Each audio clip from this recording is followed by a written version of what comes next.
Ok, senhores, sejam bem-vindos então a mais uma videoaula do nosso curso de Física 1. Nessa vamos tratar de relatividade. Como objetivos, eu espero que ao final dessa aula você seja capaz de apontar aí problemas da física clássica que motivaram o surgimento da física moderna, em especial a relatividade, explicar a questão da simultaneidade de eventos relativísticos, explicar a questão da dilatação temporal relativística e explicar extrair conclusões da dilatação temporal. Então agora a gente vai dar uma olhada aí na motivação e nas aplicações da relatividade da física moderna, né? Então aqui vamos falar um pouquinho do desenvolvimento histórico, né? No final do século XIX a física estava em alto grau de desenvolvimento, então derivaram aí dos avanços científicos o desenvolvimento de motores a combustão que estavam sendo utilizados em transporte, máquinas a vapor que também estavam sendo utilizadas em transporte e também em linhas de produção na indústria, motores elétricos, iluminação pública. Então tudo isso estava alterando dramaticamente o modo de vida da população e isso estava aumentando o grau de confiança nas capacidades da ciência. A ponto de alguns físicos, como por exemplo Lord Kelvin, estarem recomendando seus estudantes que estudassem música, porque, segundo eles, a física já tinha vencido seus principais desafios, restando apenas duas pequenas nuvens no horizonte que logo se dissipariam na visão deles. Essas duas pequenas nuvens eram o problema da radiação do corpo negro e o problema do éter, né? Para a decepção de Lord Kelvin e dos cientistas que pensavam como ele, isso se mostrou um ledo engano. Esses problemas aí não conseguiram ser resolvidos com os conceitos de física clássica e deram origem a dois novos ramos da física chamados de relatividade e mecânica quântica, que foram tão importantes que acabaram produzindo aí uma cisão, né, na categorização, na classificação da física no final do século XIX. Então os conhecimentos anteriores a esses dois ramos foram categorizados como física clássica e os posteriores foram categorizados como física moderna, né? A relatividade tem como seu domínio os eventos nos quais ocorrem altíssimas velocidades. Aqui sim tem que se entender velocidades que ocorrem próximas à velocidade da luz e distâncias astronômicas, que são as distâncias entre estrelas e distâncias entre galáxias, né? Como principais aplicações da relatividade, a gente pode destacar aí o sistema de posicionamento global, que são aqueles conjuntos de satélite utilizados para telecomunicações. Então, os sinais que são transmitidos ou retransmitidos através desses satélites sofrem correções que derivam das equações desenvolvidas na relatividade. Já a mecânica quântica, né, tem como seu domínio microcosmos, que são aqueles eventos que ocorrem em distâncias interatômicas ou menores. Como implicações da mecânica quântica, a gente deve destacar os computadores, que se desenvolveram graças à miniaturização de transistores em pastilhas que nós chamamos de chips, né, que está em tão elevada escala hoje que um microchip como esse é capaz de realizar trilhões de operações por segundo. Então vejam como esses conceitos impactaram profundamente a nossa vida. Ok, senhores, então vamos dar início aí aos estudos de alguns conceitos da relatividade. Nós vamos começar tratando de referenciais inerciais para conseguir concluir a respeito do princípio da relatividade galileana ou galileita. Bom, são referenciais inerciais aqueles nos quais se verifica a lei da inércia, que pode ser sentenciada conforme está na tela. Todo sistema livre da ação de forças permanece ou em repouso ou em movimento retilíneo uniforme. Então, para testar se um referencial é inercial, o que se faz é liberar um corpo, um sistema, e se ele estiver livre da ação de forças em repouso, ele deve permanecer em repouso, e se ele estiver livre da ação de forças em movimento, deve permanecer em movimento retilíneo uniforme. Se isso ocorrer, então a lei da inércia foi verificada e esse referencial é dito inercial. Se isso acontecer, né, nesse referencial, todas as leis de Newton são válidas sem correção. Como exemplo, vocês podem dar uma olhada nesse vídeo, cujo link está aqui, né, em que o autor se preocupou aí em exibir um referencial inercial, que no caso é um vagão de trem com janelas fechadas, que eu achei que veio bem a calhar, porque a gente vai poder ligar isso aqui com o princípio da relatividade galileana. O próprio Galileu usou um exemplo similar, um porão de navio que está isolado aí no exterior, e lá ele enunciou que nenhum experimento físico seria capaz de dizer se esse navio estaria parado ou em movimento retilíneo uniforme, tá? Então também deveria ocorrer isso no vagão de trem com janelas fechadas, né? Nenhuma experiência física aqui seria capaz de identificar se esse vagão de trem estaria ou parado ou em movimento uniforme. Então, se for liberado aqui um bloquinho e livre da ação de forças, ele permanecer em repouso em cima dessa mesa, então pode-se considerar que esse é um referencial inercial e não será possível identificar se ele está em movimento ou não em relação ao referencial parado na superfície da Terra. É claro que existem referenciais que não são desse tipo, eles são chamados de referenciais não inerciais, e nesse vídeo aqui vocês têm um exemplo, tá? A altura do vídeo aqui, uma bolinha lançada numa superfície, e aí, sem a ação aparente de nenhum agente externo, ela é desviada de sua trajetória retilínea, ou seja, ela sofre uma aceleração sem ter recebido aí a ação de uma força aparente. Então, quando isso ocorre, isso é dito um referencial não inercial, e aí as leis de Newton têm que ser alteradas, têm que ser corrigidas. Quando estivermos considerando a relatividade restrita, a relatividade especial, somente interessarão os referenciais inerciais. Vale a pena dizer que também são considerados referenciais inerciais aqueles que se movem com velocidade constante em relação a um referencial inercial. Então, se um referencial estivesse movimentando com uma velocidade constante em relação a um referencial parado, por exemplo, na superfície da Terra, então ele também é um referencial inercial. E aí pode-se destacar novamente que os mesmos resultados de qualquer experiência física serão esperados. É claro que não com os mesmos valores, mas as mesmas variações são esperadas. Será importante conhecer as transformações de Galileu, porque elas vão ser utilizadas na hora de converter, né, digamos assim, as velocidades de um referencial em relação ao outro, tá? Então, o que nós vamos utilizar para motivar essas transformações são esses dois sistemas de referência, um sistema XY', que vai ser denominado de um sistema S', e um sistema XY, denominado de S. Então, S' está localizado através desse vetor R, a partir do referencial S, e aí um sistema qualquer que estiver localizado com uma posição R' em relação a S', vai estar localizado por uma posição R minúsculo em relação a S, tá? Quando a gente estudar vetores, vai ficar evidente que esse vetor R, que localiza o sistema em relação a S, é a soma da localização do sistema S' com a posição do sistema em relação a S', tá? Vai derivar disso que a velocidade mensurada, né, do sistema em relação ao referencial S, que está representado aqui pela velocidade V, vai ser a soma das velocidades do referencial S' em relação a S, representada aqui pela velocidade V maiúsculo, com a velocidade do sistema em relação a S', representada aqui por um V', né? Se for assim, então, pode-se deduzir que as duas acelerações medidas em relação a S e a S' vão ser as mesmas. Isso vai nos garantir o princípio da relatividade, que as mesmas leis físicas que forem válidas em S serão também válidas em S'. Então, as leis físicas serão as mesmas dentre quaisquer referenciais inerciais.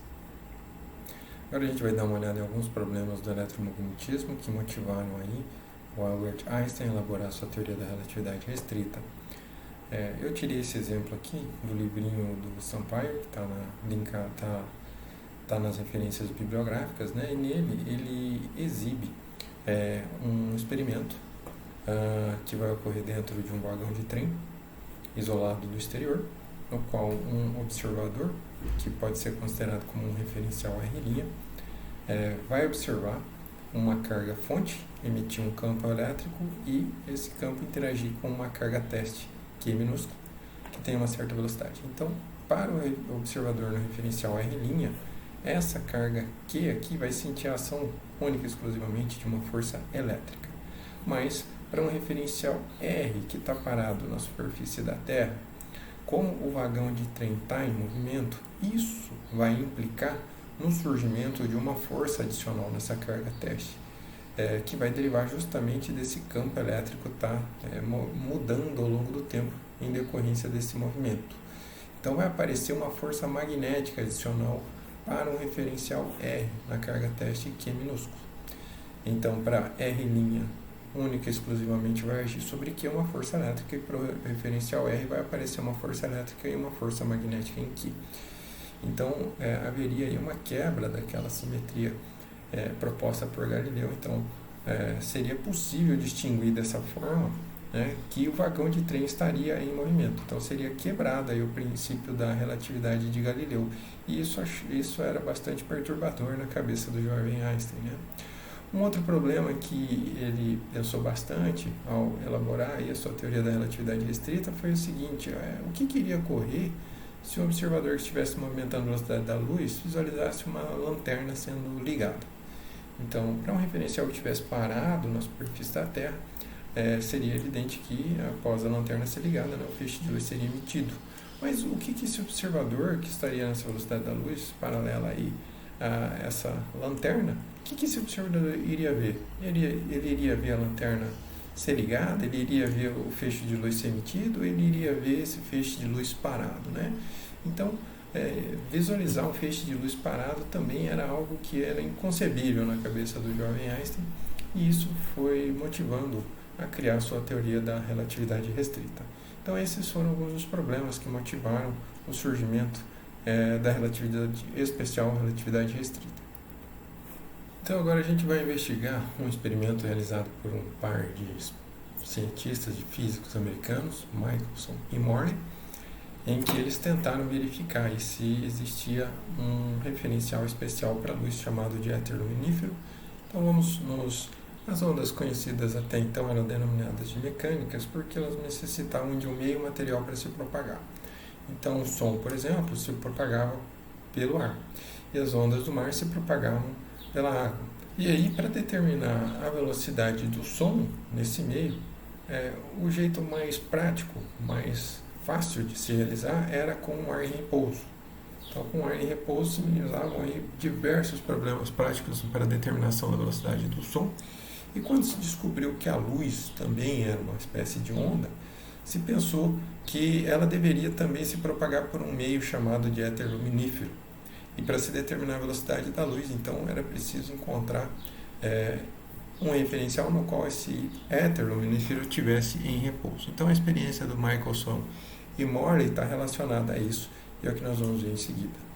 Então, pessoal, o experimento do Michelson e Morley estava tentando verificar, na verdade, o princípio da relatividade. Eles estavam tentando verificar se era possível identificar um referencial em movimento uniforme em relação ao referencial inercial, que seria, no caso, o referencial do éter. Então, eles estavam tentando determinar, verificar se a Terra estava se movimentando em relação a esse referencial inercial aí, que seria o do éter.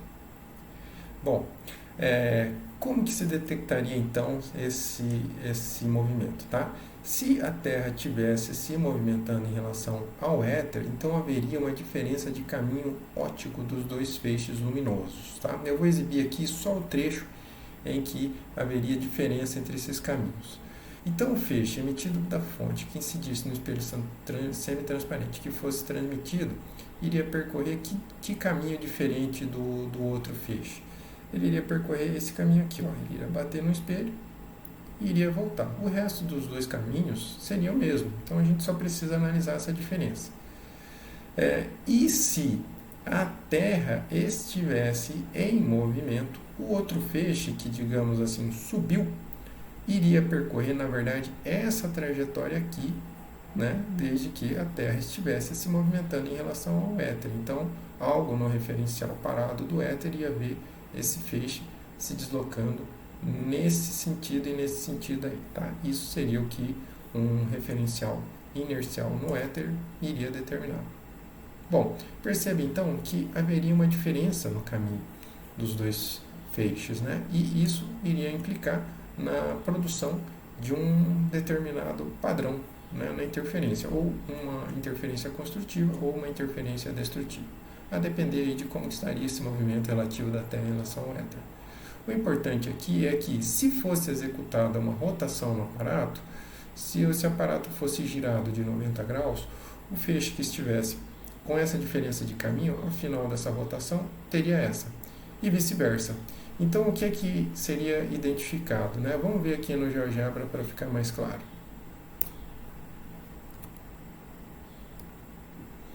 Então aqui no GeoGebra nós estamos verificando aqui o caso.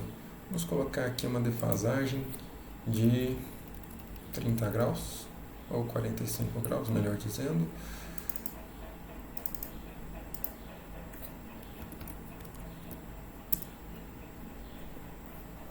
Então aqui no GeoGebra, pessoal, nós vamos verificar o que é que seria visto lá naquele padrão de interferência após uma rotação. Digamos que essa diferença nos dois caminhos tenha produzido esse padrão de interferência aqui. Após uma rotação de 90 graus, né, o feixe que estaria à frente, sei lá, o vermelho, acabaria passando para trás do feixe verde. Então vamos tentar produzir essa mudança aqui e eu peço que vocês então prestem atenção no que vai acontecer com esse padrão aqui de interferência, tá? Então vamos somar 90 graus aqui aos 45, que vai nos dar 135. Isso seria então o resultado da rotação de 90 graus. Perceba que o feixe que estava para frente ficou para trás e isso acabou mudando o padrão de interferência. Então, após a rotação, o que é que se esperava é que o padrão de interferência sofresse algum tipo de alteração, passando ou da construtiva para a destrutiva ou vice-versa. Mas essa variação teria que ser percebida. Bom, então, realizada a rotação no aparato, a expectativa é que ocorresse essa mudança no padrão de interferência e o resultado, verificado pelo Michelson e pelo Morley, foi um fracasso retumbante em verificar essa mudança. O padrão não mudava. Então, olha só que interessante, né? Aparentemente, ou a Terra estava arrastando o éter consigo, ou não tinha éter nenhum. Na sequência, eles tentaram aprimorar o experimento, considerando o seguinte: se a Terra estivesse em uma dada posição, ela estaria se movimentando num sentido como apontado pela flechinha aí no diagrama esquemático. Passados 6 meses, devido ao seu movimento de rotação em relação ao Sol, ela deveria estar se movimentando com uma velocidade oposta, né? Então, o padrão de interferência identificado num determinado período do ano deveria mudar 6 meses depois, ou deveria mudar ao longo das estações do ano, né? E então, a experiência foi repetida em diferentes estações do ano e, novamente, outro fracasso retumbante. Não havia mudança nenhuma no padrão de interferência. Bom, então, realizada a rotação no aparato, a expectativa é que ocorresse essa mudança no padrão de interferência e o resultado, verificado pelo Michelson e pelo Morley, foi um fracasso retumbante em verificar essa mudança. O padrão não mudava. Então, olha só que interessante, né? Aparentemente, ou a Terra estava arrastando o éter consigo, ou não tinha éter nenhum. Vamos verificar então. Então, eles tentaram. Na sequência, eles tentaram aprimorar o experimento, considerando o seguinte: se a Terra estivesse em uma dada posição, ela estaria se movimentando num sentido como apontado pela flechinha aí no diagrama esquemático. Passados 6 meses, devido ao seu movimento de rotação em relação ao Sol, ela deveria estar se movimentando com uma velocidade oposta, né? Então, o padrão de interferência identificado num determinado período do ano deveria mudar 6 meses depois, ou deveria mudar ao longo das estações do ano, né? E então, a experiência foi repetida em diferentes estações do ano e, novamente, outro fracasso retumbante. Não havia mudança nenhuma no padrão de interferência. Bom, as conclusões que o Michelson e o Morley tiraram dessa experiência é que, não há éter. Porque se você imaginar que a Terra está arrastando o éter, isso aí vai levar a consequências bizarras. Eu não sei se vocês já fizeram essa experiência aí, mas se vocês já tentaram movimentar uma bolinha dentro da piscina, o que ocorre, né? É claro que ela vai arrastar a água na sua vizinhança, que poderia explicar o que está acontecendo aí no aparato do experimento do Michelson e Morley. Mas, ao arrastar a água de sua vizinhança, essa esferinha, é claro que vai parar. E não é o que a gente verifica, né? A Terra continua se movimentando indefinidamente mesmo. Supostamente arrastar o éter ao longo de vários e vários centenas de milhares de anos, milhões de anos, né? Então essa tentativa de explicação se mostrou inviável e a conclusão mais objetiva é de que de fato não há éter algum, a Terra não está se movimentando em relação a éter nenhum. E mais, A previsão do eletromagnetismo é que a velocidade da luz tenha um único valor, independente da direção, da velocidade da fonte ou do sensor, o que leva a concluir que, se for assim, então as transformações de Galileu estão incorretas e elas precisam ser alteradas, assim como toda a mecânica newtoniana baseada nisso também teria que ser.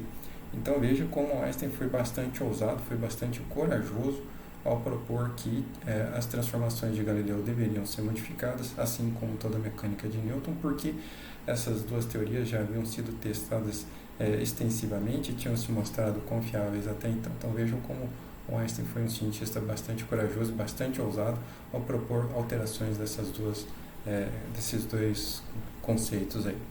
Bom, então podemos ver aí desses experimentos que duas coisas. Primeiro, todos os referenciais inerciais são igualmente válidos, ou seja, não é possível identificar um referencial inercial que esteja em movimento em relação ao outro, ou seja, em outras palavras, o princípio da relatividade se mantém e o Einstein preferiu se escorar no eletromagnetismo e considerar que a velocidade da luz deveria ser a mesma em qualquer referencial inercial considerado. Se tivesse ele parado em relação ao outro, em movimento em relação ao outro, isso aí não iria importar, o que vai levar a conclusões bastante importantes.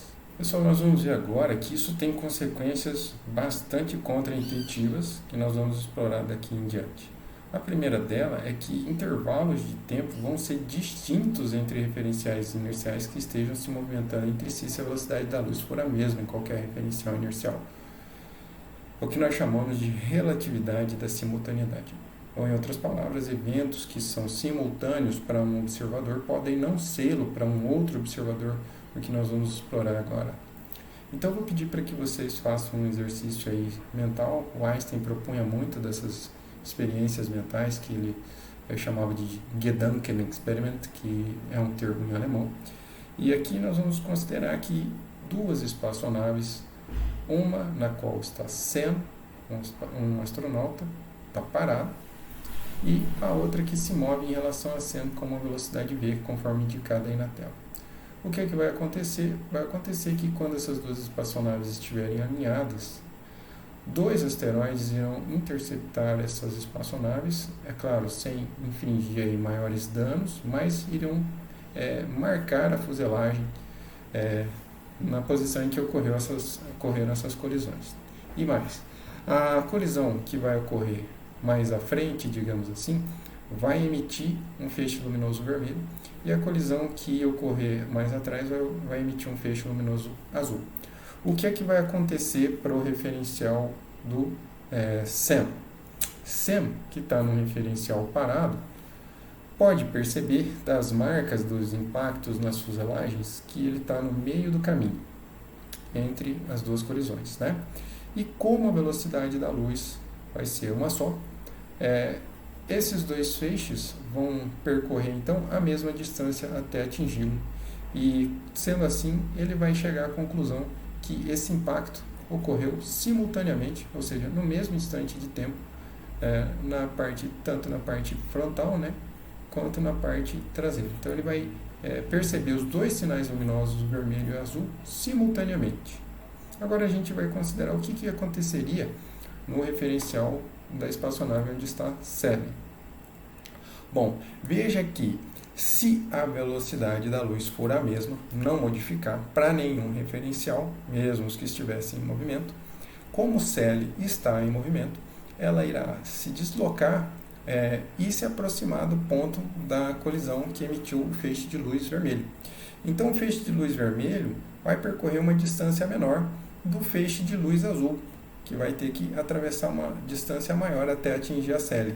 O resultado disso é que Sally pode concluir que, como ela está exatamente no meio do caminho, né, ela pode concluir isso das marcas dos impactos na fuselagem. Ela está no meio do caminho desses dois impactos, mas como o impacto que produziu a luz vermelha vai percorrer uma distância menor, a Sally vai perceber que esse feixe vai chegar antes do feixe azul. E como as duas distâncias são as mesmas, né, ela vai concluir que o feixe vermelho chegou antes do feixe azul. Então ela vai dizer, olha, não foi simultâneo, essas colisões não foram simultâneas. o asteroide que produziu a luz vermelha atingiu a espaçonave antes do asteroide que produziu a luz azul. Isso é um tanto contraintuitivo e a gente tem que se esforçar para entender direito o que aconteceu aqui. Perceba que Celly pode concluir que as duas colisões estavam à mesma distância a partir das marcas dos asteroides nas fuselagens, e como essa espaçonave onde ela está se movimentou em direção à colisão que emitiu o feixe vermelho vai percorrer uma distância menor, mas a mesma velocidade que o feixe azul, vai ter que percorrer uma distância maior. É por esse motivo, porque a velocidade não muda, que Celly vai perceber o feixe vermelho antes do feixe azul, tá? Então ela vai dizer que essa colisão não foi simultânea, ela vai dizer que essas colisões não foram simultâneas, ela vai dizer que a colisão que produziu o feixe vermelho ocorreu antes da colisão que produziu o feixe azul. Então, os eventos que são simultâneos para um observador deixam de ser para outros observadores que estiverem em movimento. Então, a simultaneidade ela começa a ser relativa a um movimento. Algo que é simultâneo para um observador deixa de ser para um outro observador, se estiver em movimento em relação a ele. Pessoal, uma outra implicação importante é o que nós chamamos de dilatação do tempo, ou seja, o tempo vai passar de forma diferente para dois referenciais diferentes.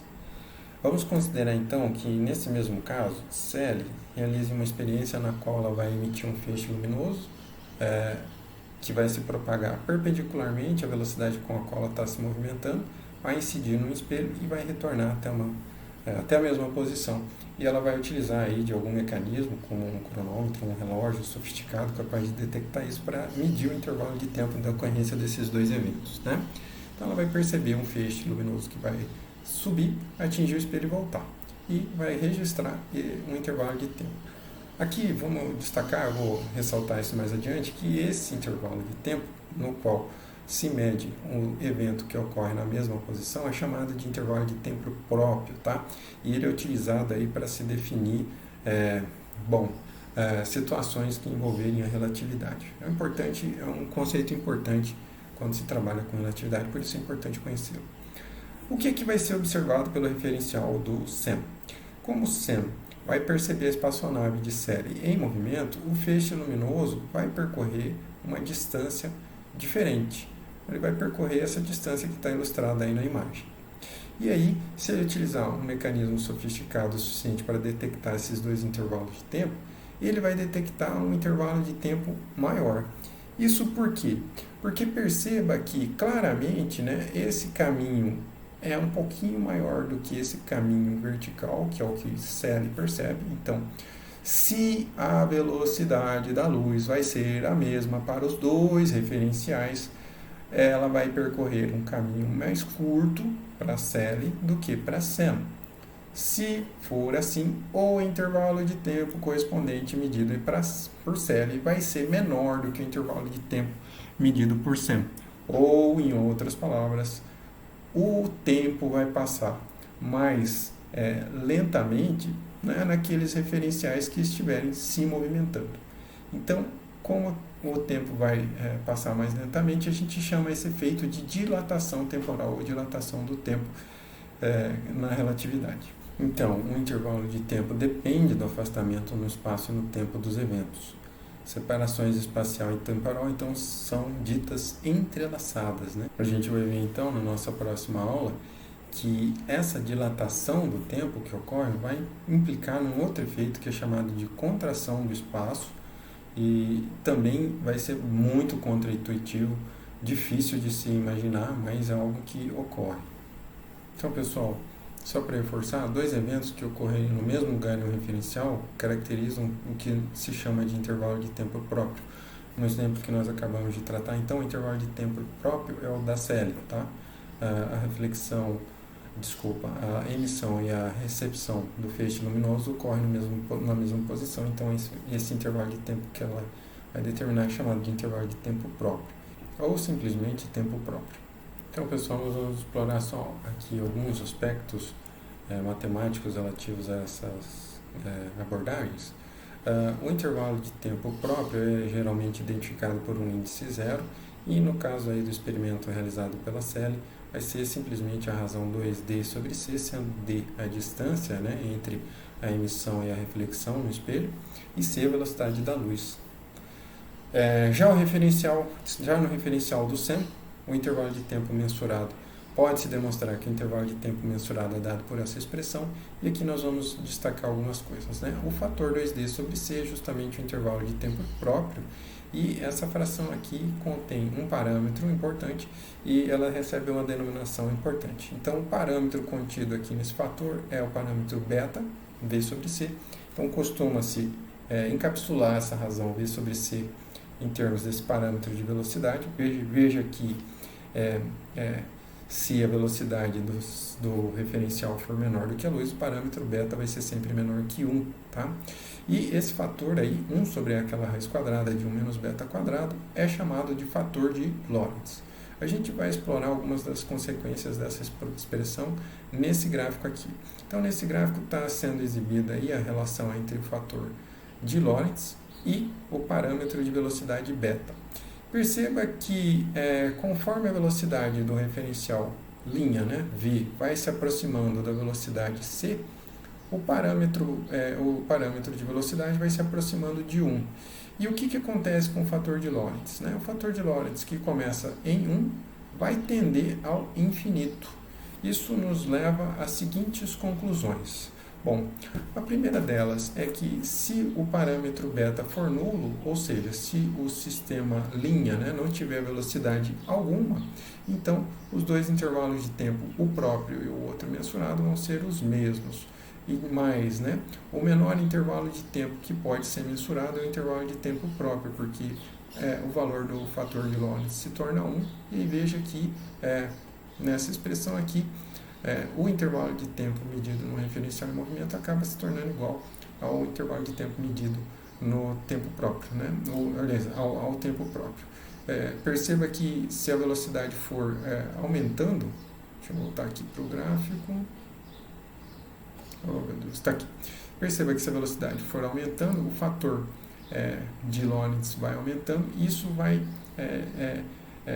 aumentando também o intervalo de tempo medido. Então, o menor intervalo de tempo que pode ser medido é o intervalo de tempo próprio, no qual a velocidade relativa à velocidade da luz é zero, né? Ou seja, num referencial parado, em que os eventos ocorrem na mesma posição. E mais, perceba o seguinte, perceba que conforme a velocidade do sistema vai se aumentando, vai se aproximando da velocidade da luz, o parâmetro de velocidade beta vai se aproximando de 1 e o fator de Lorentz vai tendendo ao infinito. No que nós acabamos de ver, o que é que se pode concluir? É que o tempo vai parar. O tempo vai passar cada vez mais lentamente, até que, se a velocidade chegar próxima à velocidade da luz, o tempo para.